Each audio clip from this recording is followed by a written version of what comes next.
தோட்டத்தில் இறந்து கிடந்த 2 விவசாயிகள். வனவிலங்குகள் தாக்கி உயிரிழந்திருக்கலாம் என நினைத்த போலீசுக்கு காத்திருந்த ட்விஸ்ட். பக்கத்தில் இருந்த செல்போனை வைத்து துப்பு துலக்கிய போலீஸ். விவசாயிகள் கொலைக்கான பின்னணி என்ன?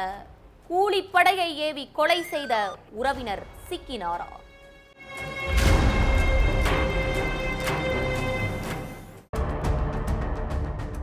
தோட்டத்துல விளைஞ்ச எலுமிச்சம்பழத்தை பறிக்கிறதுக்காக சாயங்காலம் 5 மணிக்கு போனவரை நைட் ஆகியும் ஆளை காணோமேன்னு வீட்டுல உள்ளவங்கெல்லாம் பதட்டத்தோட தேடிட்டு இருந்திருக்காங்க. நைட்டு 9 மணிக்கு மேலாகியும் வீட்டுக்கு வராததால சொந்தக்காரங்கெல்லாம் தோட்டத்து பக்கம் போய் தேடி பார்த்திருக்காங்க. அப்போ தோட்டத்து பக்கத்திலேயே உடல்ல ரத்த காயத்தோட கருப்பையா இறந்து கிடந்ததை பார்த்து எல்லாரும் துடிச்சு போயிட்டாங்க. அது மட்டும் இல்ல, கொஞ்சம் தள்ளி பக்கத்து தோட்டத்து விவசாயி மணிகண்டனும் அதே மாதிரி ரத்த காயத்தோட இறந்து கிடந்திருக்காரு.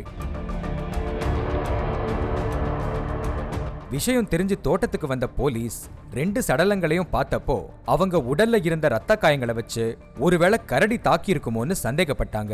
ஏன்னா அவங்க 2 பேரும் இறந்து கிடந்தது தேனி வருஷநாடு பக்கத்துல கோவில் பாறைங்கிற ஏரியாவை ஒட்டி இருக்கிற பஞ்சம் தாங்கி மலையடிவாரத்துல. அந்த பகுதியில கொஞ்ச நாளாவே கரடிகள் நடமாட்டம் அதிகமா இருக்குன்னு வனத்துறைக்கு தொடர்ந்து புகார் வந்துட்டே இருந்திருக்கு. அதனால தண்ணிக்காகவும் உணவுக்காகவும் தோட்டத்து பக்கம் வந்திருக்கோம். அந்த நேரத்துல தோட்டத்துல இருந்த விவசாயிகளை அடிச்சு கொன்றுக்கோன்னு நினைச்சாங்க.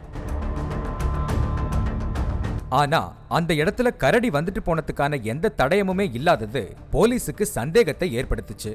ஆனாலும் உடல்ல இருந்த காயங்களை வச்சு பாக்குறப்போ கரடியோ இல்ல வேற ஏதாவது வனவிலங்குகளோ தான் தாக்கி இருக்கணும்னு போலீஸும் வனத்துறையும் நம்பினாங்க. இதுக்கு இடையில வனவிலங்குகள் தாக்கி இருக்காது, யாரோ இவங்க 2 பேரையும் அடிச்சு கொண்டு போட்டுக்கிறதா இறந்து போன 2 விவசாயிகளோட சொந்தக்காரங்களும் குற்றம் சாட்டினாங்க. ஆனா அத மறுத்த போலீஸ் கரடி தாக்கி தான் விவசாயிகள் இறந்திருக்கிறதா நம்பி அந்த கண்ணோட்டத்திலேயே தான் விசாரணையை முன்னெடுத்தாங்க.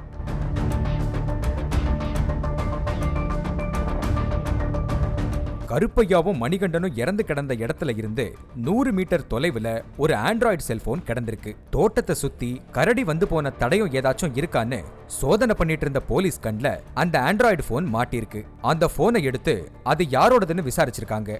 ஒருவேளை அது கருப்பையாவோட போனா இருக்குமோ இல்ல மணிகண்டனோட செல்போனா இருக்குமோன்னு விசாரிச்சா அதுவும் இல்ல. அப்போ அக்கம் பக்கத்துல உள்ள தோட்டத்துக்காரங்க போனா இருக்கும்னு நினைச்சு அந்த கோணத்துல விசாரிச்சா அதுவும் இல்ல. பின்ன இந்த செல்போன் யாரோடதுன்னு பார்த்தப்போ இறந்து கிடந்த கருப்பையாவோட சொந்தக்காரன் செல்போன் தாங்கிறது தெரிய வந்திருக்கு. அதுக்கப்புறம் தான் இதுல ஏதோ மர்மம் இருக்குன்னு புரிஞ்சுக்கிட்டு போலீஸ் விசாரணைய வேற ரூட்ல திருப்பி விட்டாங்க. அந்த சொந்தக்காரன் யாரு என்னங்கிற விவரத்தை போலீஸ் இதுவரைக்கும் வெளியிடல. ஆனா அந்த சொந்தக்காரனுக்கும் கருப்பையாவுக்கும் இடையில கொஞ்ச நாளாவே ஏதோ சொத்து பிரச்சனை நடந்துட்டு இருக்குன்னு அரசல் பொரசலா தகவல் வெளியாகிருக்கு. சொத்து பிரச்சனை காரணமா தோட்டத்துல தனியாளா எலுமிச்சம்பழம் பறிச்சிட்டு இருந்த கருப்பையாவை கூலிப்படையோட வந்து அடிச்சு கொன்னுட்டு தப்பிச்சு போயிட்டதாவும் அதை தடுக்க வந்த பக்கத்து தோட்டத்து விவசாயி மணிகண்டனையும் அந்த கும்பல் அரிவாள் கத்தியால தாக்கி கொன்னுட்டு எஸ்கேப் ஆகிட்டதாவும் சொல்லப்படுது. தலைமறைவா இருக்கிற கருப்பையாவோட சொந்தக்காரனையும் கூலிப்படையும் போலீஸ் வலை வீசி தேடிட்டு இருக்காங்க.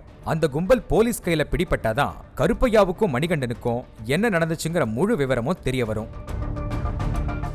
ஆக மொத்தம் கொலை பண்ணிட்டு அவசரமா ஓடினப்போ பாக்கெட்ல இருந்து தவறு விழுந்த செல்போன் இந்த கேஸ்ல மெயின் எவிடன்ஸ். அந்த செல்போன் மட்டும் கீழே விடாம இருந்திருந்தாலோ இல்ல கீழே விழுந்த செல்போன் போலீஸ் கண்ல படாம இருந்திருந்தாலோ போலீஸும் சொந்தக்காரங்களும் விவசாயிகள் 2 பேரையும் கரடி தான் அடிச்சு கொண்டிருக்கோங்கிற முடிவுக்கு வந்திருப்பாங்க.